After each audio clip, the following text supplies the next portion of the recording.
Hello friends, कैसे हैं आप सभी लोग। उम्मीद करता हूँ सभी अच्छे होंगे। इस कोविड काल में अपना और अपनों का बहुत ध्यान रखिए, कोविड नियमों का पालन करते रहिए। तो स्वागत है आप सभी का एक बार फिर से हमारे YouTube चैनल सिविल क्लासेस में। और इस पे जो हमने टॉपिक आपके साथ स्टार्ट किया है वो है भारतीय संविधान एवं राज्य व्यवस्था। इसके पार्ट 1 में हमने डिस्कशन किया था भारतीय संविधान के इतिहास का। तो जैसा कि चीज़ों को हमने डिस्कस किया उसमें वॉइस थोड़ी क्लियर नहीं थी शायद। अब बताइएगा वॉइस कैसे आ रही है, अब क्लियर है या नहीं। तो उसी तरीके से हम यहाँ पर आगे बढ़ाएंगे वो टॉपिक को। उससे पहले एक बार फिर से हल्का सा रिवीजन उसका कर लेते हैं। तो हमने बात की भारतीय संविधान एवं राज्य व्यवस्था की। तो भारतीय संविधान एवं राज्य व्यवस्था से कम 15 से 20 क्वेश्चन यूपी पीसीएस के एग्जाम्स में मिल जाते हैं। और इसके अलावा जो भी एग्जाम्स हैं छोटे मोटे सभी में 4 से 5 क्वेश्चन भी आपको मिलते हैं, ज़रूरी मिलते हैं। चाहे टीईटी का एग्जाम हो उसमें भी 2-4 क्वेश्चन पूछ लिए जाते हैं। तो बहुत ही इंपॉर्टेंट टॉपिक है भारतीय संविधान एवं राज्य व्यवस्था। लेकिन इसको अगर आपको थोड़ा अच्छे से करना है तो इसको हमें कोरिलेट करना पड़ेगा जो हमारा भारतीय संविधान की स्थिति रही है और जो उसका डेवलपमेंटल हिस्ट्री है उससे, और जो ऐतिहासिक काल रहा है, इतिहास में क्या हो रहा था उस समय, उन चीज़ों को कोरिलेट करेंगे तो आसानी से हम चीज़ों को याद कर सकते हैं। तो उसी क्रम में हमने बात की थी भारतीय संविधान के इतिहास की। तो उसमें जो इतिहास हम मानते हैं, क्योंकि जो हमारे यहाँ शासन था अंग्रेज़ों के आने से पहले या अंग्रेज़ों के आने के समय भी वो सारे राजा रजवाड़ों का शासन था। सब अपने अपने क्षेत्र में अपने अपने कानून चलाते थे। ऐसा कोई कानून नहीं था जो पूरे देश में लागू होता हो। उसी क्रम में 1600 ईस्वी में महारानी एलिजाबेथ ने एक कानून पारित करके ईस्ट इंडिया कंपनी को ईस्ट में 15 साल तक व्यापार करने के लिए एकाधिकार प्रदान कर दिया। और एकाधिकार प्रदान करने के बाद कंपनी और कंट्रीज में होते हुए फिर भारत पहुंची। और भारत पहुंचने पर इन्होंने अपनी यहाँ पर ट्रेड स्टार्ट की। उससे पहले पुर्तगीज आ चुके थे, उनसे इनका स्ट्रगल हुआ। अरब व्यापारी यहाँ पर कर रहे थे ट्रेड, उनसे स्ट्रगल हुआ। उन दोनों को हराने के बाद उन्होंने अपने पांव जमाना शुरू कर दिए। पुर्तगीज के बेड़े उस समय बहुत मजबूत समझे जाते थे। उनको भी जब अंग्रेजों ने हरा दिया फिर अंग्रेजों ने अपनी उन पर श्रेष्ठता साबित कर दी और धीरे धीरे ट्रेड पर अपना एकाधिकार जमाते चले गए। तो 1600 का जो चार्टर था उसी को ही हम भारतीय संविधान के रचना की शुरुआत मान सकते हैं। जबकि जो रियलिटी थी वो 1600 का चार्टर जो इंग्लैंड में पारित हुआ था वो सिर्फ और सिर्फ कंपनी के लिए था और कंपनी को अधिकार प्रदान किए गए थे। और उसके बाद के जो चार्टर आए 1726 का चार्टर या उसके आसपास के सारे चार्टर्स, वो सारे के सारे जो राजलेख हम कहते हैं वो सारे के सारे सिर्फ और सिर्फ कंपनी के कार्य को रेगुलेट करने के लिए थे। उधर 1498 में जो आए हुए थे 1600 में जब उनसे स्ट्रगल स्टार्ट हुआ, 1661 में फिर वहां पर उनकी राजकुमारी की शादी राजकुमार से हो गई इंग्लैंड के। और उसके बाद उनको मुंबई जहाज भी दे दिया गया, बम्बई जहाज में दिया गया पुर्तगालियों की तरफ से। और फिर वो उन्होंने ईस्ट इंडिया कंपनी को रेंट पर दे दिया। और उसमें जो शर्त रखी गई थी कि बाकी जो और लोग ट्रेड कर रहे थे उनको रोका जाएगा। तो ये सारी चीज़ें चलती रहती हैं। फिर 1726 में आता है चार्टर। इसमें इनकी 3 प्रेसिडेंसी जब तक उन्होंने डेवलप कर ली थी। मेन जो क्षेत्र थे उसमें इन्होंने कोलकाता, मुंबई और मद्रास प्रेसिडेंसी में राज्यपालों की परिषद बना दी 1726 में। और यहाँ पर इनको विधि बनाने की या कानून बनाने की ताकत भी दे दी। इससे पहले जो कानून बनाने की ताकत थी वो निदेशक बोर्ड था जो 1600 ईस्वी में चार्टर आया था। उसमें 24 सदस्य थे निदेशक बोर्ड में या बोर्ड ऑफ डायरेक्टर्स में, और एक गवर्नर था। और उन्हीं को हाथ में पावर थी कि वो रूल्स बनाएंगे यहाँ पर कंपनी के लिए। लेकिन अब जो था इन्होंने 1726 में ये शक्ति इनको प्रोवाइड कर दी। इसके बाद 1773 ईस्वी में 1726 के बाद आपको कंडीशन पता है 1757 में प्लासी का युद्ध हुआ।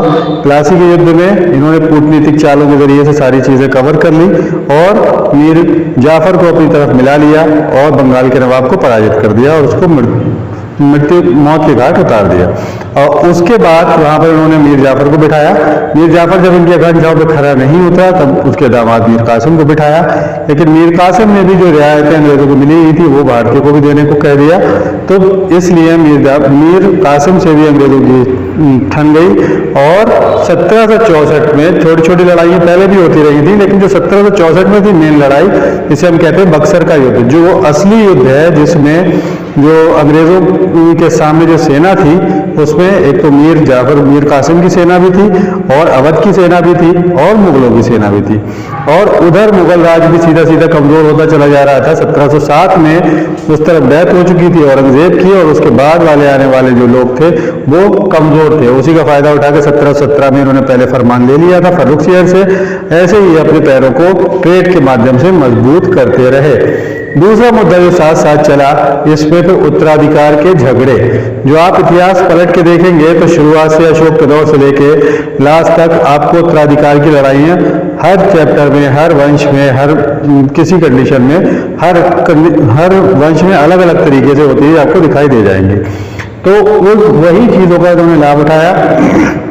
एक पार्टी को सपोर्ट कर देते थे दूसरी पार्टी के खिलाफ, और उसमें इनको बेनिफिट होते चले जा रहे थे। लेकिन अभी तक जो सिस्टम चल रहा था, 1773 का रेगुलेटिंग एक्ट आया, उसमें भी मुद्दा मेन था कि जो कंपनी है उसके अंदर जो व्याप्त भ्रष्टाचार है उसको कम करने का। क्योंकि यहाँ पर जो लोग अंग्रेज आ रहे थे उनका एटीट्यूड यहाँ पर बिल्कुल ही डिफरेंट होता था। वही चीज़ गांधी जी को यहाँ पर लगी जब वापस आए कि वहाँ पर एटीट्यूड ऐसा है तो यहाँ पर कैसा होगा।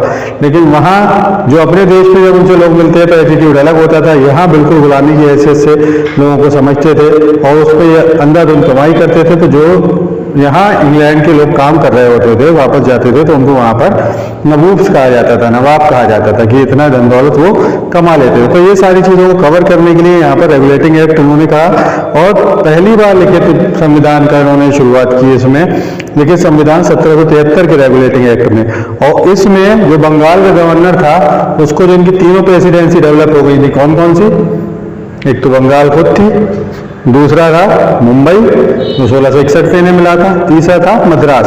तीनों प्रेसिडेंसी का एक गवर्नर इन्होंने गवर्नर जनरल बना दिया 1773 के रेगुलेटिंग एक्ट में। और इसके बाद इन्होंने जो बोर्ड ऑफ डायरेक्टर्स थी उसकी कार्यअवधि 1 साल के स्थान पर 3 साल कर दी, और 4 वर्ष कर दी। और 4 साल करने के बाद जो 24 लोग थे मेंबर्स थे, बोर्ड ऑफ डायरेक्टर्स थे, उनमें से 1/4 को हर साल रिटायर करने की घोषणा कर दी। ऐसे ही धीरे धीरे ये चीज़ों को डेवलप करने की कोशिश में लगे हुए थे। और शासन की जो समस्त सैनिक तरह सिविल शक्तियाँ थी वो गवर्नर जनरल और उसके 4 सदस्यीय परिषद बना दी गई, उनको सौंप दी गई। और इसमें अगर डिस्प्यूट होता था तो गवर्नर जनरल को फाइनल अपना मत देने का अधिकार होता था। इसी क्रम में 1773 में इन्होंने एक प्रावधान किया जिसमें उन्होंने कहा कि एक यहाँ पर हाई कोर्ट बनाया जाएगा, और जो मुख्य न्यायाधीश उसके बनाया गया वो सर एलिजा इम्पो। हाई कोर्ट नहीं बल्कि सुप्रीम कोर्ट की भी सर्वोच्च न्यायालय था, और उसके जो मुख्य न्यायाधीश बनाया गया वो सर एलिजा इम्पे। और इसी तरीके से उसके जो अन्य न्यायाधीश थे चैम्बर्स, लिविंस्टर और हाइट, ये सारी चीज़ें इसकी चलती रहीं। 1781 में फिर इसमें संशोधन किया गया क्योंकि ये जो कोड इन्होंने बनाया इसके अधीन सब इसको सारे अधिकार दे दिए थे। अब इनको अपना रेवेन्यू पार्ट उससे बचा के रखना था, प्लस जो इनका गवर्नर जनरल ऑफ काउंसिल थी उसको बचा के रखना था। तो 1781 में इसमें संशोधन किया और इसको सर्वोच्च न्यायालय की अधिकारिता से इन लोगों को बाहर कर लिया। इसी क्रम में फिर उन्होंने 1784 में पिट्स इंडिया एक्ट आया जिसमें जो शासन का कार्य था और बाकी सारे कार्य थे इनको अलग अलग करने की कोशिश की गई।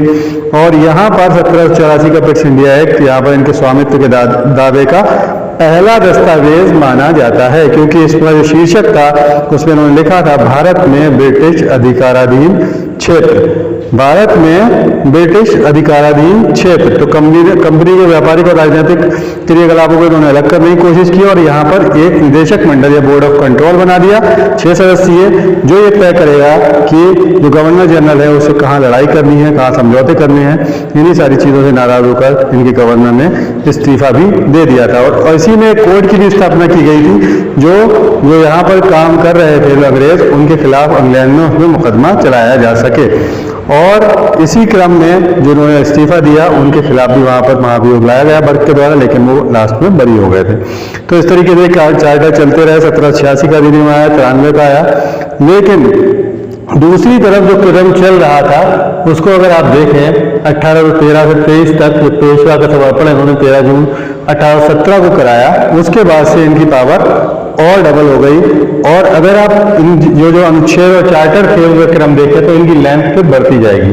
क्योंकि अब ये बात करने लगे पूरे देश की और सारी चीज़ों को अपने कंट्रोल में लेने की कोशिशें और तेज हो गई। उधर पहले ही मुगल तो खत्म कर चुके थे लगभग, उसके बाद अब जब यहाँ पर मराठों से भी इन्होंने जीत हासिल कर ली, पेशवा का समर्पण हो गया, तब और स्ट्रॉन्ग तरीके से इन्होंने अपना कब्जा शुरू कर दिया। तो सबसे पहले 1813 का जो राजलेख आया था उसमें ईसाई मिशनरी को भारत में धर्म के प्रचार प्रसार की इजाजत दी और पहली बार यहाँ पर कहा गया कि भारतीयों की शिक्षा के लिए 1 लाख रुपए खर्च करेंगे और यहीं से जो एकाधिकार था कंपनी का व्यापार का वो समाप्त किया गया। पूरे तरीके से समाप्त नहीं किया गया क्योंकि इस पर चाय का अधिकार और चीन के साथ व्यापार अधिकार इसका बरकरार रखा गया था। तो ये सारी चीजें यहाँ पर इन्होंने करना शुरू कर दी। 1813 के बाद जब उनको चांस लगा 1817 में, ये देखिए यहाँ पर लॉर्ड हेस्टिंग्स थे 1813 से 1823 तक, और इन्होंने 13 जून 1817 को पेशवा का समर्पण करा लिया था। और यहाँ जो समर्पण कराया गया था उसके बाद इनके जो 5000 सैनिक थे वो इन्होंने पिंडारियों के दमन के लिए शर्त उसमें रखी थी, इनकी तरफ से इस्तेमाल किए गए और पिंडारियों का सफाया वो फाइनली जाकर 1824 में हुआ। लेकिन उससे पहले लॉर्ड हेस्टिंग्स ने ही 1,13,000 सैनिक और 300 तोपों की तैयारी कर रखी थी और यहाँ से सपोर्ट लेकर इन्होंने पिंडारियों का भी दमन कर दिया और ज्यादा मजबूत होकर उभरने लगे। और उसी क्रम में फिर आप देखेंगे 1833 का जो राजलेख आता है वो संपूर्ण भारत का गवर्नर जनरल इन्होंने बना दिया। क्लियर हो रही बात? कोरिलेशन हो रहा है ना सबका? कहीं पर कोई डाउट हो तो कमेंट बॉक्स में कमेंट करके पूछ लीजिएगा, नेक्स्ट वीडियो में क्लियर कर देंगे। वॉइस तो मेरे ख्याल से अब क्लियर आ रही होगी, कोई दिक्कत तो नहीं किसी भी तरीके की? बता दिए कोई कंफ्यूजन हो तो। संपूर्ण भारत का गवर्नर जनरल बना दिया, संपूर्ण भारत के लिए कानून बनाने का इसको अधिकार भी दे दिया।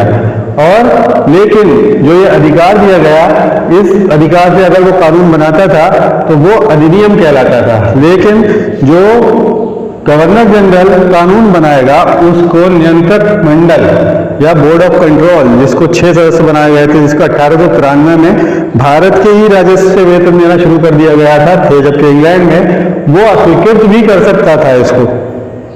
क्लियर हो रही है बात? फिर परिषद में विधि सदस्य दोबारा, परिषद में जो सदस्य थे 4, उनकी संख्या घटा के 3 कर दी गई थी, लेकिन अब दोबारा से 4 कर दी गई। लेकिन जो चौथा सदस्य था इस बार उसको विधि वेत्ता होना अनिवार्य कर दिया गया क्योंकि उसको नॉलेज होनी जरूरी थी, क्योंकि आगे ये कानून सारे बनाने वाले थे। फिर व्यापार की जो शक्ति थी इनकी पूरे तरीके से जो एकाधिकार था 1833 के राजलेख के तहत यहाँ पर समाप्त किया गया। ये बहुत ही इंपॉर्टेंट क्वेश्चन है, 13 में पूर्णतः समाप्त नहीं किया गया था एकाधिकार, क्योंकि इसका चाय और चीन के साथ व्यापार पर एकाधिकार बाकी रखा गया था। लेकिन इसके बाद जो 1833 का राजलेख आता है इसमें इनका अधिकार पूरी तरीके से समाप्त कर दिया गया व्यापार पर से और लॉर्ड मैकाले को प्रथम विधि आयोग का अध्यक्ष बना दिया गया। अब यहाँ से टाइम पीरियड शुरू होता है लॉर्ड मैकाले का, और लॉर्ड मैकाले के जो आकांक्षाएं थी वो आपको इसमें दिखाई देंगी आगे। पहले विधि आयोग का अध्यक्ष बनाया गया, फिर शिक्षा के ऊपर उन्होंने बात की, तो इसने क्लियर कहा था कि हमें एक ऐसा समाज चाहिए, वही क्रम आपको साफ साफ दिखाई देगा, जो सोच से और जो पढ़ने वाले शिक्षा का सिस्टम हो वो सारा अंग्रेज हो, वो भारतीय लेकिन अंग्रेजी शिक्षा जानते हो, ताकि उन्हें यहाँ पर काम करने के लिए अंग्रेजी जानने वाले लोग मिल सके। तो ऐसा सिस्टम बनाया, लेकिन भले ही उन्होंने सिस्टम किसी पर्पज से बनाया था, लेकिन अंग्रेजी सिखाकर इन्होंने दिमाग लोगों का खोला।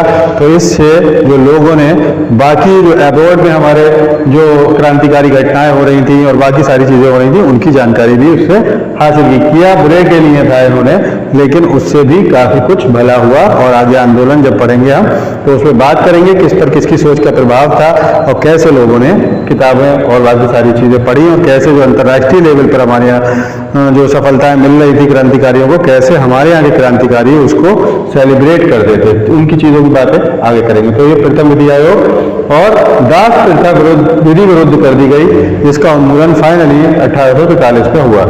इसके साथ साथ कंपनी के अधीन पद धारण करने के लिए किसी व्यक्ति को जन्म, धर्म, जन्मस्थान, मूलवंश या रंग के आधार पर जो आयोग घोषित करने वाली बात थी उसको समाप्त कर दिया गया और इसके आधार पर किसी भी भेदभाव नहीं किया जाएगा। साथ ही साथ संपूर्ण देश के लिए एक बजट, सिंगल बजट की बात आ गई। देख रहे हैं आप किस तरह स्ट्रांगली चीजों को इन्होंने हैंडल किया है। कहाँ पर औरंगजेब के टाइम में इनको बाहर निकालने की नौबत आ गई थी। उसके बाद फिर पलटी मारी और बाकी सारी चीज़ें धीरे धीरे डेवलप की। 1857 की जो 1757 की जो इनकी लड़ाई थी प्लासी की, उससे फसल फूटती थी, बेच थी, और इनकी सेना कहीं पर भी नवाब की सेना के सामने स्टैंड नहीं कर रही थी, लेकिन उन्होंने चालाकी से उसके सेनापति को मिलाकर अपनी ओर और उसको हरा दिया। वही 1764 में इन्होंने पुरजोर तरीके से विरोध किया, तीनों की मिली हुई सेना को हराया और फिर धीरे धीरे इन चीज़ों को डेवलप करते गए। 1764 के साथ ही साथ 1760 में इन्होंने मंडीबाज का युद्ध भी जीता था और बहुत सारी चीज़ें इन्होंने फिर डेवलप कर ली और संपूर्ण देश के लिए एक बजट। अब बात करने लगे भारत के संविधान निर्माण का आंशिक संकेत आपको यहीं से मिलता है, देखिए, क्योंकि अभी तक तो कोई पूरे देश की बात हुई नहीं थी और अब ये पूरे देश की बात यहाँ से शुरू हो जाती है। और इसके बाद फिर नेक्स्ट आता है 1853 का राजलेख। अब जो 1853 का राजलेख है, तो यहाँ पर अगर आप थोड़ा सा कॉन्सिक्वेंसेस को समझ ले तो ज़्यादा क्लियर हो जाएगा। लॉर्ड हेस्टिंग्स 13 से 23 तक रहे, 13 जून को पेशवा का सभापति कराया, 24 तक पिंडारी को दमन कर दिया। 1820 में इन्होंने थॉमस मुनरो को मद्रास का गवर्नर, और वहां पर उन्होंने थॉमस मुनरो ने रैयतवाड़ी व्यवस्था और बाकी जगहों पर भी अन्य व्यवस्थाएं लागू की गई। उसी क्रम में डेवलपमेंटल व्यूज की वजह से, और यहाँ जो 1853 का राजलेख है और साथ में लॉर्ड डलहौजी के गलत कार्यों के साथ साथ कुछ अच्छे कार्य भी हुए, उन सब की वजह से ही जो 1857 की क्रांति थी उसमें लोगों को कंफ्यूजन पैदा हुआ। वो भी आपको क्लियर हो जाएगा किस तरीके से पैदा हुआ। ठीक है, तो लॉर्ड एमस 23 से 28 तक रहे, लॉर्ड विलियम बेंटिक 28 से 35 तक, चार्ल्स मेटकाफ, ऑकलैंड, एडनबरो, हार्डिंग, ये सारे लोग, और मोस्ट इंपॉर्टेंट में लॉर्ड हेस्टिंग्स सबसे ज्यादा काम किए हुए, और लॉर्ड डलहौजी जो सबसे ज्यादा मशहूर लोग हैं। और इन्होंने ही इन्हीं के टाइम में जो चीजें सुधारवादी काम की सोच डेवलप हो रही थी, क्योंकि कई जगह पर आप अगर पढ़ेंगे तो बंगाल में विद्रोह और साउथ में विद्रोह, जमींदारों के विरुद्ध विद्रोह, क्योंकि ये सारी चीजें यहाँ पर जैसे रैयतवाड़ी व्यवस्था, मालवाड़ी व्यवस्था, ये सारी व्यवस्थाएं डेवलप कर रहे थे, और उसी क्रम में जो लोग थे उनका विद्रोह भी फूट रहा था। और विद्रोह कर रहे थे वो लोग जमींदारों के खिलाफ, क्योंकि अल्टीमेटली जमींदार इनसे जुड़े हुए थे अंग्रेजों से, तो कहीं ना कहीं प्रभाव पड़ा था। इसी में इन्होंने इसको सुधारने की कोशिश की ताकि कुछ लोग इनकी तरफ भी जुड़ जाएं और इनका पलड़ा भी भारी रहे, और उसी का नतीजा था 1857 की क्रांति में जो मिडिल क्लास था वो इनसे हटा रहा, क्योंकि इन्होंने पढ़ने के लिए यूनिवर्सिटी कॉलेजेस वगैरह बना दिए थे। और यहाँ पर इन्होंने लॉर्ड हेस्टिंग्स ने सबसे पहला मेडिकल कॉलेज कोलकाता में खुलवा दिया था। तो इन सारी चीज़ों से थोड़ा सा आदमी दबा रहा, तो उन्हें लगने लगा कि हमारे हित इनसे अच्छे तरीके से सध सकते हैं। तो ये चीज़ें चलती रही। उसी क्रम में 1853 का राजलेख आता है और इसमें इन्होंने विधायी कार्यों को प्रशासनिक कार्यों से पृथक करने की व्यवस्था शुरू कर दी और एक 12 सदस्यीय विधान परिषद बना दी जो पूरे कानून बनाने वाली थी। बंगाल में प्रथम लेफ्टिनेंट गवर्नर की नियुक्ति कर दी। और मोस्ट इंपॉर्टेंट थिंग, बहुत बार पूछा जाने वाला सवाल, प्रतियोगी परीक्षाओं की व्यवस्था, जो नौकरी के पद भरे जाने थे उनके लिए नियुक्ति के बजाय प्रतियोगी परीक्षाओं की व्यवस्था कर दी गई 1853 के राजलेख के तहत। बहुत ज्यादा बात पूछा जाता है, क्वेश्चन मोस्ट इंपॉर्टेंट है, याद रखिएगा इसको। और ब्रिटिश संसद को किसी भी समय कंपनी के शासन को समाप्त करने का अधिकार भी इसमें दे दिया गया, कह दिया गया था किसी भी समय आपसे अधिकार ले लिया जाएगा, लेकिन 1857 की क्रांति के बाद ही फिर यह अधिकार इनका छिना। फिर निदेशक मंडल के सदस्य 24 से 18 कर दिए गए। इंपॉर्टेंट देख लीजिए, मोस्ट इंपॉर्टेंट थिंग में से एक ये है, निदेशक मंडल था बोर्ड ऑफ कंट्रोल, 24 सदस्य थे जिसमें उनके 6 सदस्य कम कर दिए और 18 कर दिए गए। और इंग्लैंड में विधि आयोग का गठन किया गया। जो विधि आयोग इंग्लैंड में गठित किया गया था, इसका पर्पस क्या था? जो भारत में गठित किया गया था विधि आयोग लॉर्ड मैकाले के हिसाब से, लॉर्ड मैकाले के अंडर, उसकी जो यहाँ पर उसकी बताई हुई बातों के ऊपर दोबारा से यहाँ पर विचार करने के लिए ये इंग्लैंड में विधि आयोग का गठन किया गया था। तो ये क्रम यहाँ पर चलता रहा 53 तक। और 48 से 56 तक जो मामला रहा डलहौजी का, तो यहाँ पर सबसे ज्यादा जो फेमस चीज है इनकी वो डॉक्ट्राइन ऑफ लैप्स या फिर व्यापक सिद्धांत, जिसके तहत इन्होंने गोद लेने पर पाबंदी लगा दी थी राजाओं के। तो उसी के तहत उन्होंने बहुत सारे जो क्षेत्र थे उनको ब्रिटिश अधिकारीन क्षेत्र बना लिया था और उन पर पूरा कब्जा कर लिया। किसी पर असम के ऊपर डॉक्टरों के साथ बदसलूकी का इल्जाम लगाकर, या अवध को भी अंग्रेजी राज्य में मिला लिया। तो ऐसे ही सारी चीज़ों पर, काफ़ी सारी चीज़ों को उन्होंने अपने अंडर में ले लिया। लेकिन इसके साथ साथ जो मोस्ट इंपॉर्टेंट थिंग यहाँ पर हुई, इस दौर में जो डलहौजी का दौर था, जो आंधी 57 की क्रांति की आई थी, उसके रुकने की शायद मेन वजहों में से अगर मैं कहूँ तो ये शायद गलत ना हो, क्योंकि 1848 से 56 तक के इन्होंने राजाओं की तो सारी चीजें कब्जाई, लेकिन रेल की व्यवस्था की भले ही इस पर्पज से थी कि माल ले जाने में और माल पहुंचाने में आसानी होगी, लेकिन उससे भारतीयों को भी थोड़ा बहुत बेनिफिट मिला, बल्कि काफी बेनिफिट मिला। और उसके साथ साथ रेल के अलावा डाक व्यवस्था इन्होंने सुधार किया। डाक व्यवस्था के अलावा यहाँ पर इन्होंने वो डिस्पैच लागू किया, जिसपे इन्होंने प्राइमरी एजुकेशन के लिए भी यहाँ पर चीजों स्कूल वगैरह की व्यवस्था की। और most important thing, Calcutta, Madras, Bombay में 3 यूनिवर्सिटीज अलग अलग स्थापित की। तो इन सारी चीजों से कहीं ना कहीं जो मध्यम वर्ग था दबा रहा 1857 की क्रांति में, क्योंकि ये 54 में डिस्पैच लागू हो गया था और यूनिवर्सिटी स्कूल्स वगैरह खुल चुके थे कि शायद हमारा बेहतर हो सके यहाँ पर भविष्य अंग्रेजों के अंडर में।